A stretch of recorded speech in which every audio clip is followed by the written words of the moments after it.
Sinabi sa akin, Egay, ang tingin ng Malacanang, Sara Duterte ka.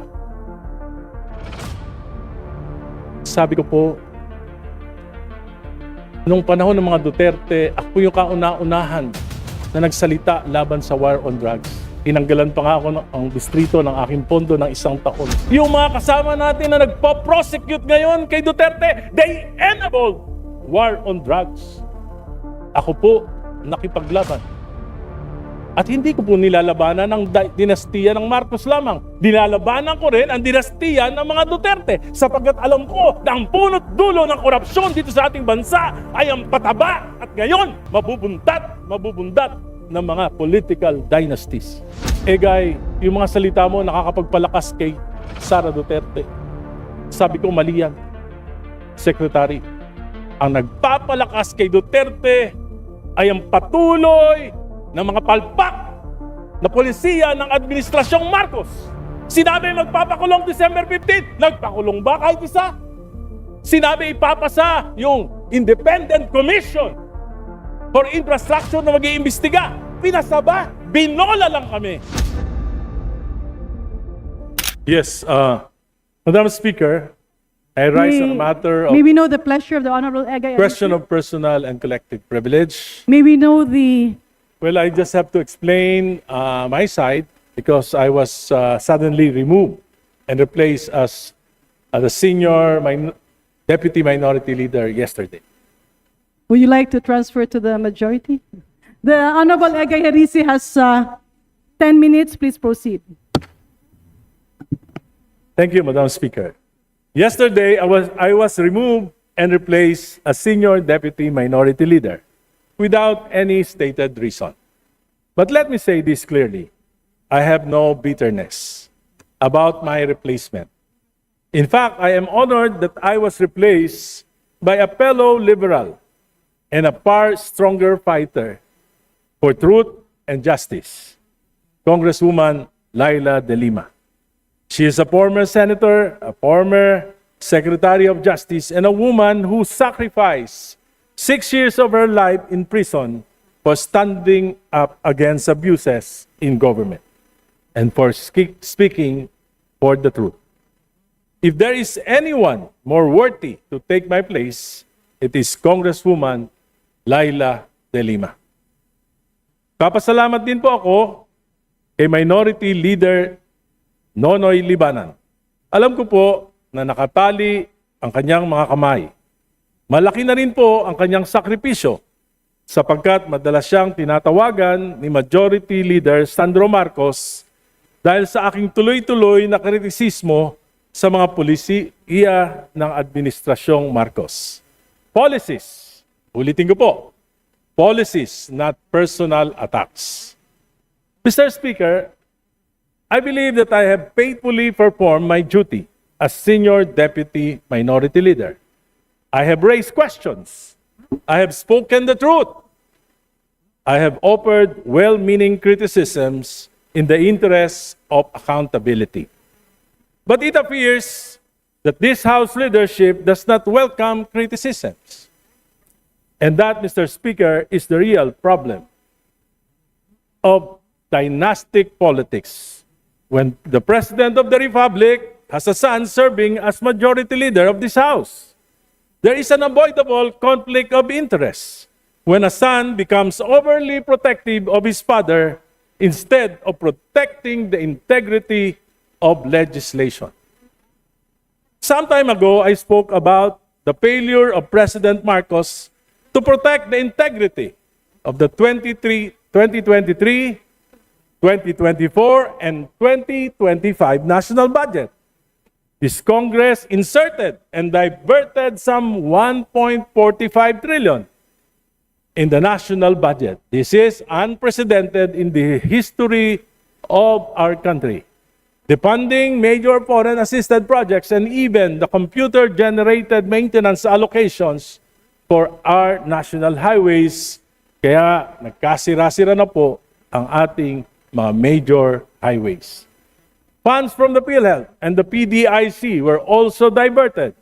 Money that should have protected the health and savings of our people only to end up in ghost projects or substandard infrastructure. And so I ask, why did President Marcos allow this? Why did his cabinet remain silent? How could such massive diversions happen under his watch? Mr. Speaker, it is difficult to believe that this could happen without the knowledge, if not the tolerance, of the President himself, especially when the Speaker then of this House is his own close relative. Hindi pa po ako tapos magsalita nang ako ay sunduin ni Minority Leader Congressman Libanan at dalhin sa opisina ni Majority Leader Sandro Marcos. Pagdating po namin, nandoon na rin si Speaker Bogie D. Nakaupo po ako, tahimik ako, sinita ako ni Congressman Marcos at tinanong, ano yun? I replied that the anti-political dynasty advocacy has long been one of my advocacies. Ngunit, sinabi niya, hindi yon. Inaatake mo ang aking ama. Ang sagot ko, ang kritisismo ay nakakatulong upang maituwid ang mga pagkakamali kung bukas ang isip ng mga nakikinig. Ngunit, Mr. Speaker, bakit kailangan questionin ng isang miyembro ng kapulungang ito ang aking talumpati? Kung may mali, kung may kasinungalingan, bakit hindi ako debatihin dito mismo sa plenaryo?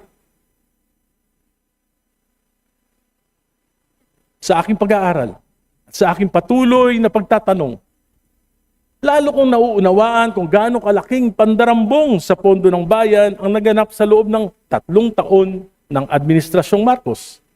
Lalo pa nang ipakita sa akin ni Congressman Leandro Libiste ang ilang datos na tila nagpapakita ng pamahalaan ay parang pinapatakbo ng isang sindikato. I intend to discuss this further in a separate privileged speech. Mr. Speaker, every day I pray to the Lord to give me the courage and wisdom of discernment on what I should do with the responsibility entrusted to me. Madali sana para sa akin ang manahimik. Madali sana para sa akin na sumabay na lamang sa agos upang masiguro na mas tahimik ang buhay at baka manalo pa uli ako sa eleksyon sa 2028. Madali sana para sa akin na itigil na ang laban na ito na maaring tawagin ng iba na recklessness at padalos-dalos. But there is a greater calling, something that I cannot ignore, no matter how inconvenient it may be for me and for my family, something that I cannot close my eyes. Just like when the Lord called Abraham and said, "Go from your country and your father's home to the land that I will show you." And Abraham followed without hesitation. He followed the Lord. Even the uncertainty is unimaginable because he trusted that the Lord would guide him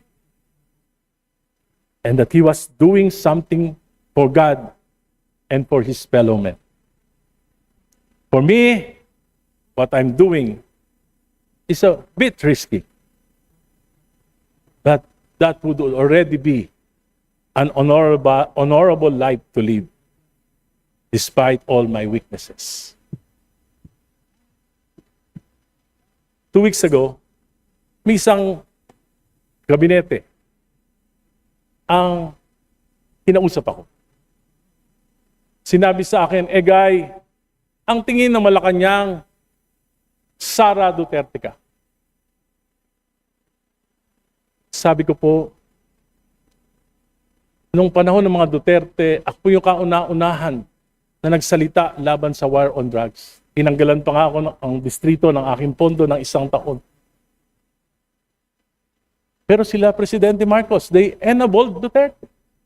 Si Speaker Romualdez, Majority Leader, he enabled the war on drugs. Yung mga kasama natin na nagpo-prosecute ngayon kay Duterte, they enabled war on drugs. Ako po, nakipaglaban. At hindi ko po nilalabanan ang dinastiya ng Marcos lamang. Dinalabanan ko rin ang dinastiya ng mga Duterte sapagkat alam ko na ang punot dulo ng korupsyon dito sa ating bansa ay ang pataba at ngayon mabubundat ng mga political dynasties. Sabi sa akin, Egay, yung mga salita mo nakakapagpalakas kay Sara Duterte. Sabi ko, mali yan. Secretary, ang nagpapalakas kay Duterte ay ang patuloy ng mga palpak na polisiya ng Administrasyong Marcos. Sinabi magpapakulong December 15, nagpakulong ba kahit isa? Sinabi ipapasa yung Independent Commission for Infrastructure na mag-iimbestiga. Pinasa ba? Binola lang kami. Sabi, magpapasa ng isang makatotohanang anti-political dynasty. Iba-priority. Ano nangyari? Sa halip na anti-political dynasty ang pinasa ng Committee on Suffrage and Electoral Reforms, ito po ay pro-political dynasties. Hindi lang magpapataba, magpapabundat pa sa mga dinastiya dito sa ating bansa. Today, I bow out as Senior Deputy Minority Leader of this House. But I am even more emboldened to be a stronger voice against what is wrong with our system. I may no longer have the position. I may no longer have the committee membership. But I still have the knowledge. I still have the experience.